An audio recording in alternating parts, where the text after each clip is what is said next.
जय श्री कृष्णा दोस्तों, कैसे हैं आप लोग। मैं आशा करता हूं कि आप सभी अच्छे होंगे। भगवान श्री हरि की कृपा आप लोगों पर सदा बरसती रहे। दोस्तों, आज की वीडियो में हम जानेंगे कि माँ अपनी बेटी को अंतिम पूंजी क्यों समझती है। दोस्तों, आजकल आपने सुना होगा, बेटियां अगर बाप की परी हैं तो घर की लक्ष्मी कही जाने वाली बेटियां माँ बाप की आंखों का तारा होती हैं। बेटा अगर माँ की जान होती है तो बेटियां अपने पिता की जान होती हैं। एक पिता के लिए उसकी बेटी दुनिया के सबसे खूबसूरत और बेस्ट बेटी होती है। वही बेटियां भी अपने पापा को सुपर हीरो के बेस्ट डैड और अपने पहले प्यार की तरह दिल में जगह देती हैं।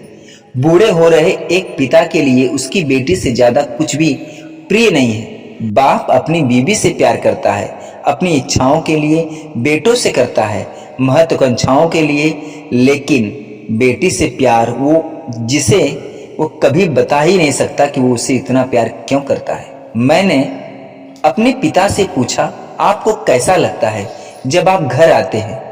उनका जवाब था, जब मैं घर आता हूँ मेरी बेटी दौड़ कर आकर मुझे गले लगा लेती है और फिर जो कुछ उस दिन मेरे लिए बुरा हुआ होता है वो एकदम से छूमंतर हो जाता है। वही माँ बेटी के रिश्ते भी अनमोल होते हैं। माँ अपने बेटी को कभी दुख नहीं देना चाहती। बेटी चाहे कितना भी बड़ा क्यों ना हो जाए, वो माँ के लिए हमेशा बच्ची ही रहती है। माँ अपने बच्चे के लिए हर दुख झेल लेती है ताकि उसकी बेटी एक अच्छी जिंदगी पा सके। वही बेटी के लिए माँ धरती पर मौजूद भगवान समान होती है। जैसा कि हम सभी जानते हैं कि माँ और बेटी दो जिस्म एक जान होती हैं। बेटी माँ से कभी अलग नहीं हो सकती और माँ का हृदय अपनी बेटी के लिए हमेशा तड़पता रहता है, भले वह बेटी मायके से ससुराल चली जाए। इसी प्रकार की कहानी आज हम आपको सुनाने जा रहे हैं, जिसे सुनकर आपका हृदय गदगद हो जाएगा। तो चलिए बिना विलंब किए आज की कहानी को हम शुरू करते हैं। दोस्तों, इस कहानी को बीच में छोड़कर ना जाइएगा। हम अंत में अपनी बातों से आपको सहमत कराएंगे कि आखिर माँ की अंतिम पूंजी बेटी क्यों होती है।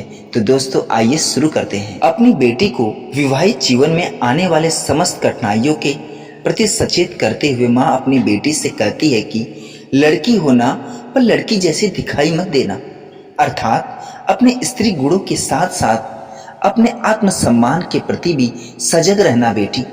साथ ही वह यह भी समझा रही है कि लड़की को अपने नारी सुलभ गुणों की सरलता, विनम्रता, सहजता, कोमलता आदि गुणों को तो बनाए रखना चाहिए, परंतु उसे इतना भी कमजोर नहीं होना चाहिए कि लड़की समझकर ससुराल के लोग उसका शोषण करने लगे, उसके अधिकारों को उससे छीनने लगे और छीनने का प्रयास करने लगे। दोस्तों, आग रोटी सेकने के लिए है, जलाने के लिए नहीं है। अर्थात आग का प्रयोग सिर्फ रोटी बनाने में ही करना, उससे जलाने के लिए नहीं। समाज में गढ़ी गई स्त्रियों की कमजोर स्थिति और ससुराल में परिजनों द्वारा उत्पीड़न और शोषण करने की ओर संकेत कर रही है। कवि इन पंक्तियों द्वारा यह कहना चाहते हैं कि स्त्रियों को समाज में कमजोर बनकर नहीं रहना चाहिए, बल्कि उन्हें कठिन परिस्थितियों से डटकर उनका मुकाबला करने के लिए हमेशा तैयार रहना चाहिए। इन पंक्तियों के माध्यम से कवि समाज की उन कुरीतियों और ध्यान केंद्रित कर रहे हैं जिसकी वजह से महिलाओं की स्थिति इस समाज के अनुकूल नहीं है। ऋतुराज जी कविता में माँ ने बेटी को इसलिए सचेत करना ठीक समझा है कि उसकी बेटी समाज में व्याप्त कुरीतियों से अनजान है और उसे दुनियादारी का कोई ज्ञान नहीं है। उसकी बेटी अभी भोली और नासमझ थी, उसे दुनियादारी और छल कपट का क्या पता। वह लोगों की शोषण प्रवृत्ति से अनजान थी। इसके अलावा वो शादी विवाह को सुखमय एवं मोहक कल्पना का साधन समझती थी। वो ससुराल के दूसरे पक्ष से अनभिज्ञ थी। माँ ये बिल्कुल भी नहीं चाहती कि जो कठिनाइयां उसने अपने जीवन में देखी है वो सब उसकी बेटी को भी सहनी पड़े। माँ अपनी बेटी को ये समझा रही थी कि वह अपने कोमल स्वभाव को बनाए रखे, परंतु अगर कोई ससुराल में उसे उत्पीड़ित करे तो वो उसका जवाब निडरता से दे। वह धुंधले प्रकाश की कुछ शर्तों और कुछ लब्धबद्ध पंक्तियों की ओर पढ़कर लड़की की जो छवि सामने उभर कर आ रही है, वह निम्नलिखित पंक्तियां माँ किस प्रकार समझा रही है अपने बेटी को, आइए हम जानते हैं। बेटी, अभी तू वयस्क नहीं है।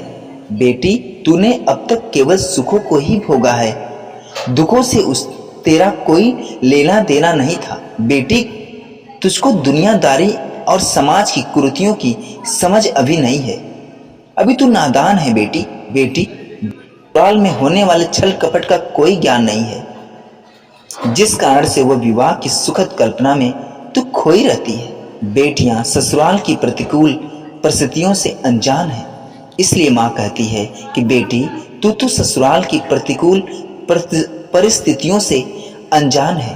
तो अभी हम ये जानेंगे कि माँ अपनी बेटी को अंतिम पूंजी क्यों कहती है, माँ को अपनी बेटी अंतिम पूंजी क्यों लगती है। कवि ऋतुराज जी की कविता कन्यादान में माँ को अपनी बेटी अंतिम पूंजी इसलिए लग रही थी क्योंकि माँ ने बचपन से अपनी बेटी का लालन पालन बड़े ही स्नेह के साथ किया था। माँ के लिए उसकी बेटी एक संचित पूंजी के समान थी और कन्यादान के बाद माँ घर में एकदम अकेली रह जाती थी। उसका स्नेह अपनी बेटी के प्रति अपार था। बेटी के विवाह करने के बाद अब माँ की अंतिम पूंजी उसकी पुत्री थी। अब वो भी अपने ससुराल चली गई, वो उस स्नेह को ही अपनी पूंजी मानती थी। दोस्तों, कन्यादान की रस्म समाप्त हो जाने के बाद माँ ने अपनी बेटी को निम्नलिखित सीख दी। बेटी, अपनी सुंदरता पर कभी घमंड मत करना। बेटी, नारी गुणों को बनाए रखने के लिए कभी किसी के अत्याचारों को मत सहना। बेटी, वस्त्रों और आभूषणों को बंधन न बनने देना। बेटी, धन संपत्ति के लालच में मत पड़ना और रिश्तों के महत्व को समझना बेटी, क्योंकि रिश्तों से बड़ा कोई अनमोल धन नहीं होता बेटी। दोस्तों, मेरे विचार से कन्या के साथ दान की बात करना बिल्कुल उचित नहीं है, क्योंकि दान तो किसी वस्तु का किया जाता है और कन्या कोई वस्तु नहीं है। दान कर देने के बाद दान करने वाले का उससे कोई रिश्ता या संबंध नहीं होता है, परंतु कन्या का अपने माँ पिताजी के साथ संबंध जीवन भर के लिए होता है। उसका दान करके माँ पिता उसे पराया धन घोषित कर देते हैं, जो गलत है। स्त्री के जीवन का भी अपना एक महत्व है। बेटी उसकी ख्वाहिशों तथा उसके कष्टों का एकमात्र सहारा होती है। बेटी के चले जाने के पश्चात माँ के जीवन में खालीपन आ जाएगा। वह बचपन से अपनी पुत्री को संभाल कर उसका पालन पोषण एक मूल्यवान संपत्ति की तरह करती है, इसलिए माँ को उसकी बेटी अंतिम पूंजी लगती है। माँ अपने सुख दुख को, विशेषकर नारी जीवन के दुखों को अपनी माँ, बहन या बेटे के साथ बांट सकती है। शादी से पहले माँ और बहनें उसकी पूंजी थी। वो उनके साथ बातें कर सकती थी, सलाह ले दे सकती थी, लेकिन परंतु अब उसके पास बेटी ही एकमात्र पूंजी है।